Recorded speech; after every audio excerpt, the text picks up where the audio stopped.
왜 보이지도 않는 거를 믿고 내가 불쌍해서 얘기해준다는 식으로 저한테 그렇게 얘기를 하더라고요. 나는 당했다라는 식으로, 당신은 보이스피싱을 당했다라는 식으로 얘기를 하는 거예요.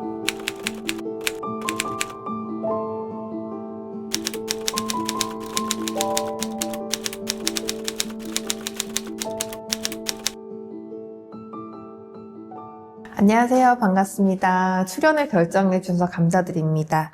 먼저 사건이 일어나기 전 어떤 삶을 살고 계셨는지 말씀 부탁드리겠습니다. 저는 평범하게 주부로 살고 있다가, 남편이, 아무래도 가정적으로 조금 많이 도움이 되지 못해서 저도 같이 일을 해야 되겠다는 생각이 들어서, 가게를 조그맣게 반찬 가게를 운영을 했어요. 그러면서 이제 그냥 평범하게 그렇게 살고 있었습니다. 사건 당시 상황을 좀 이야기 부탁드릴게요.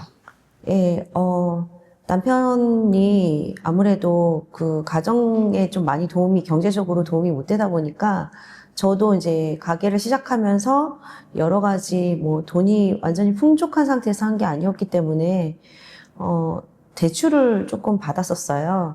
근데 그러면서 이제 만약에 1금융에서 대출을 받았다 하면 이게 정해진 한도가 있잖아요. 그러면 또 2금융에 알아보고 2금융에서 다 되면 또 3금융에 알아보고 이러다 보니까 이자가 점점 높아지는 거예요. 그러다가 이게 너무 경제적으로 이게 이래선 안 되겠다 싶더라고요. 이자 내다가 정말 인생이 끝날 것 같더라고요. 그래서 제가 대환대출이라는 걸 알아보기 시작을 했어요. 그러다가 대환대출을 알아보는데 솔직히 인터넷에 많이 나와 있잖아요. 그래서 거기에 조회를 하고 어떻게 하다가 보니까 스탠다드 차드라는 은행이 있었어요. 근데 그 은행을 제가 거래하진 않았지만 그래도 꽤 큰 은행이라고 알고 있었거든요. 근데 거기에서 대환대출이 된다는 거예요. 다른 데서는 워낙 이제 대출이 많다 보니까 대환대출도 솔직히 조금 힘든 상황이었거든요. 그래서 정말 지푸라기라도 잡는 심정으로 제가 그걸 알아보게 됐어요. 그랬는데, 이제 담당자가 명함을 보내주고, 담당자가 어디라고 얘기를 해주고 하는데, 주로 카톡으로만 대화를 하게 되는 거예요. 근데 처음에 그거에 대해서는 별로 그렇게 오해를 사진 않았었거든요. 그랬는데, 이 사람이 어찌어찌 알아봐서 얼마가 뭐 나온다, 이렇게 해서, 저는 이제 어떻게든 이 상황을 좀 벗어나고 싶어서 그 사람하고 이제 계속적으로 연락을 했죠. 근데 이 사람이 요구한 거는 통장에 거래 내역이 많으면 안 된다가 첫 번째였어요. 주거래 은행에서 통장, 특히 안 쓰는 통장을 얘기를 하더라고요. 근데 저는 그냥 그런가 보다 했어요. 그랬는데, 그러고 나서 그 통장 사본, 통장의 그 공인인증서 비밀번호, 그리고 마지막에는 또 어떤 걸 요구를 했었냐면 핸드폰이 알뜰폰으로 하나 개통을 하라고 하더라고요. 이게 유심칩이나 이런 걸로 해서는 자기네가 받기 힘드니까 자기네가 어디에 정확하게 지정을 해준 데가 있으니까 거기를 가서 알뜰폰을 개통을 해서 그거를 퀵으로 누군가가 오면 주라고 하더라고요. 근데 저는 정말 바보 같은 게 퀵으로 보낸다는 거는 위치도 쓰지도 않고 누군가가 온다는 건 이게 다 계획적인 건데 그때 당시는 정말 보이는 게 없었거든요. 그래서 그냥 아무 생각 없이 그때 뭐에 홀린 듯이 그냥 다 줬던 것 같아요. 근데 제가 문제는 통장 비밀번호도 알려줬고 계좌 인증번호도 다 알려줬잖아요. 그런 상황이었거든요. 그러다 보니까 그때는 이제 그런가 보다 하고 그 다음 날인가 제가 문득 드는 생각이 왜 이 사람은 내가 전화할 때는 안 받고, 왜 카톡으로만 얘기를 할까라는 생각이 들더라고요.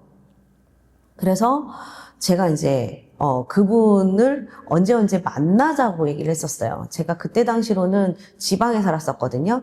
근데 이 스탠다드 차드 이 사람은 서울에 종로 어디에 있다 하더라고요. 그래서 제가 그때 서울에 갈 일이 있으니까 그때 얼굴을 보고 좀 얘기를 합시다라고 얘기를 했어요. 그냥 저는 그때 당시로 갈 일이 솔직히 있었거든요. 그래서 그냥 겸사겸사해서 얼굴을 보려고 했던 건데 이 사람은 극구 자기가 이제 뭐 그 시간에는 없다, 뭐 어쩌다 막 계속 얘기를 하더라고요. 그래서 그러고 나서 제가 그 회사로 전화를 했는데 그런 사람이 없다는 거예요. 만나려고 제가 전화를 했더니 그 뭔가 이상하다. 이미 저는 통장 비밀번호고 인증번호고 핸드폰 심지어는 개통까지 해줘서 그런 상황이었잖아요. 그래서 이거 뭔가 좀 이상하다라는 생각이 들었거든요. 그래서 제가 이 사람을 어떻게든 수면 위로 나오게끔 하려고 모르는 척하고 계속 카톡으로 말을 걸었어요. 만나자. 간 김에 제가 도움도 많이 받고 했으니까 밥 한 끼 사드리고 싶다. 제가 이렇게까지 했거든요. 근데 이 사람이 수면 위로 안 나오더라고요. 결국에는. 그러면서 저한테는 솔직하게 카톡으로 얘기를 하는 거예요. 제가 만나자고 하니까. 왜 보이지도 않는 거를 믿고 내가 불쌍해서 얘기해준다는 식으로 저한테 그렇게 얘기를 하더라고요. 나는 당했다라는 식으로, 당신은 보이스피싱을 당했다라는 식으로 얘기를 하는 거예요. 근데 실질적으로 제가 그때 당시로 돈을 받은 건 없었어요. 없었기 때문에 저는 그냥 뭐 내가 받은 게 없으니까 난 괜찮다라고 생각을 했었어요. 내 통장에 뭐가 들어가고 나가고 이런 게 없었으니까 라고 생각을 했었거든요. 그러고 나서 어찌됐던 그 사람이 저한테 인실 짓고 했던 그 카톡 내용이 있었어요. 그래서 그거를 보고 저도 이제 마지막에는 진짜 아차 싶어서 바로 이제 수사관에 이제 경찰에 신고를 했어요, 제가. 그렇게 하면서 이게 사건이 된 거죠. 그런데 수사기관이 지금 출연자분을 피해자로 판단한 근거가 있을까요? 거기에 써 있는 내용에서는 그랬던 것 같아요. 일단 제가 통장 비밀번호를 알려줬고, 그리고 인증번호까지 다 알려준 상황에서 심지어는 핸드폰까지 개통을 해줬었잖아요. 그 부분이 이제 그 수사 당국에서는 이제 물론 초범이긴 하지만 그런 점이 이제 뭐 전자통신법상의 뭐 그런 또 문제가 있다고 그렇게 판단을 해서 그렇게 이제 판단을 한 것 같더라고요. 그치만 이제 다만 초범이고 이제 뭐 전과도 없고 가정주부로 살아왔던 점, 법에 대해서 잘 몰랐던 점, 뭐 이런 거에 대해서 좀 참작을 했던 것 같아요. 좀 굉장히 억울하셨을 것 같은데, 그러면 그렇게 이제 수사기관에서 연락이 오거나 하셨을 때 어떻게 대응을 하셨는지, 어떤 선택을 하셨는지, 그걸 좀 말씀 부탁드리겠습니다. 그게 처음에 우편물이 이제 날라오고 갑자기 계좌가 정지가 되고 막 저도 모르는 사이에 뭔가 이렇게 굉장한 많은 일이 일어난 거예요. 근데 저는 그때 당시로 가게를 운영을 하고 있었기 때문에 통장을 쓰지를 못하면 이게 고객들이 돈을 내 카드로 긁고 해도 내가 뽑을 수가 없는 거예요. 그래서 뭔가 이상하다라는 생각이 들어서 바로 제가 이제 이거를 인터넷이나 이런 데를 좀 쳐보다가 안 되겠다 싶어서 변호사를 찾아갔어요.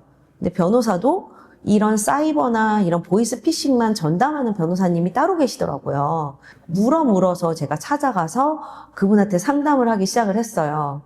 근데 이거는 제가 일을 하고 있는 상황에서도 만약에 고소장이나 어떤 접수가 되게 되면 그게 이제 접수가 된 곳이 경남 창원이었어요. 근데 저는 서울에 살고 있었고, 근데 일을 하다 말고 다 팽개치고 갈 수가 없잖아요. 그러다 보니까 이제 변호사님한테 말씀드렸더니 그렇게 되면 어찌됐든 이 상황에서는 내가 답변서를 쓴다고 해서 뭐 해결될 것도 아니고 이거는 이제 변호사를 쓰던 해서 이제 처리를 해야 된다라고 해서 변호사님을 섭외를 하게 됐어요.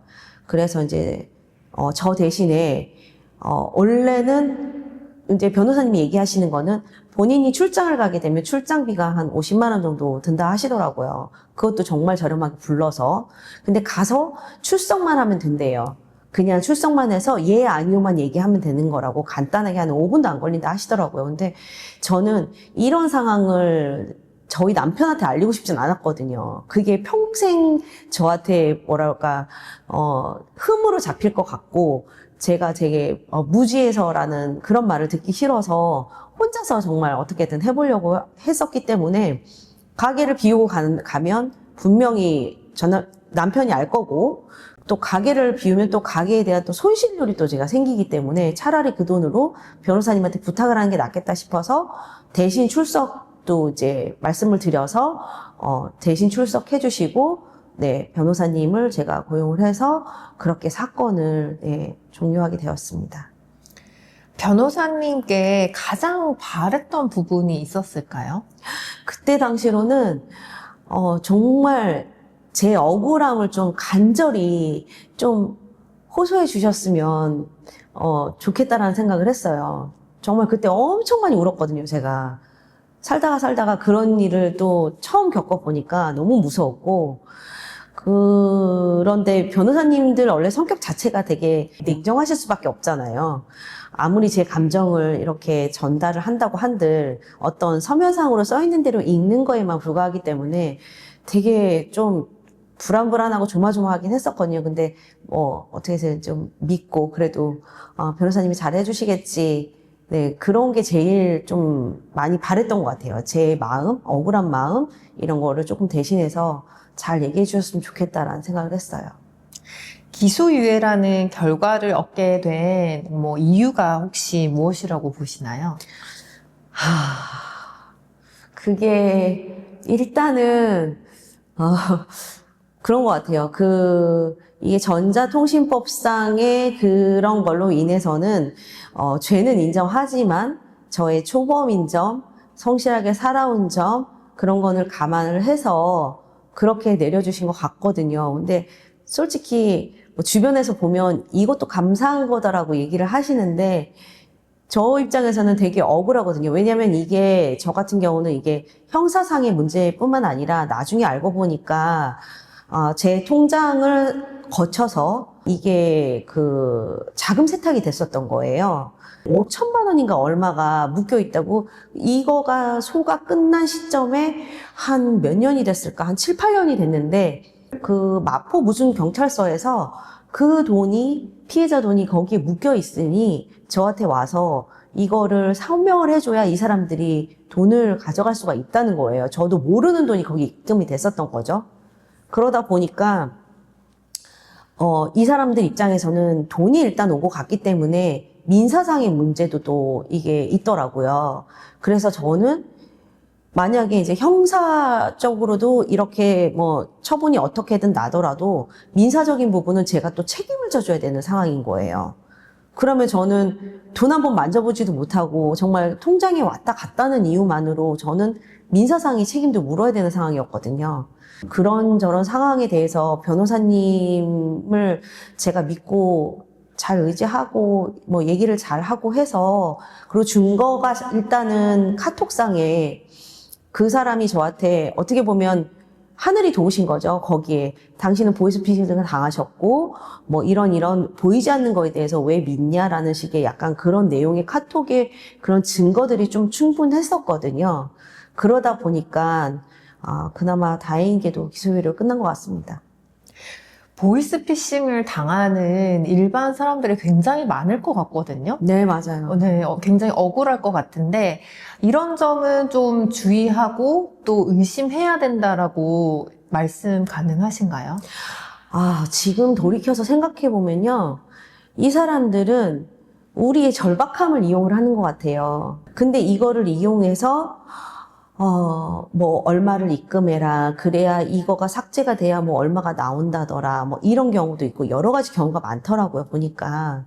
그래서 조금 내가 보이지 않는 거에 대해서는 한 번 더 생각을 하고 정확한지 그 사람이 거기에 근무하는지 명함도 한번 받아보고 전화도 직접 한번 해보시고 서류를 넘겨주기 전에 한 번 더 좀 두드려 보시고 확인해 보시고 그렇게 하셨으면 좋겠어요. 저도 지나고 나니까 아무래도 대출 받고 지금도 솔직히 대출은 모르겠어요. 안 받으려고 해도 계속 받아지는 거라서 이게 한번 그런 일이 있고 나니까 그래도 한 번 더 확인하게 되고 이 사람이 정확한지 어떻게 나한테 전화를 알고 전화를 했는지라든지 그런 거를 좀 정확하게 알고 진행을 하셨으면 좋겠어요.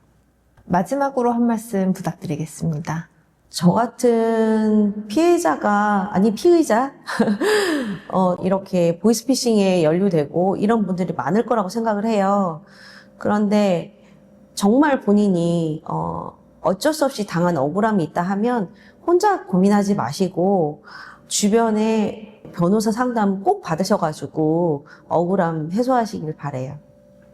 지금까지 친절하게 말씀해 주셔서 감사드립니다. 감사합니다.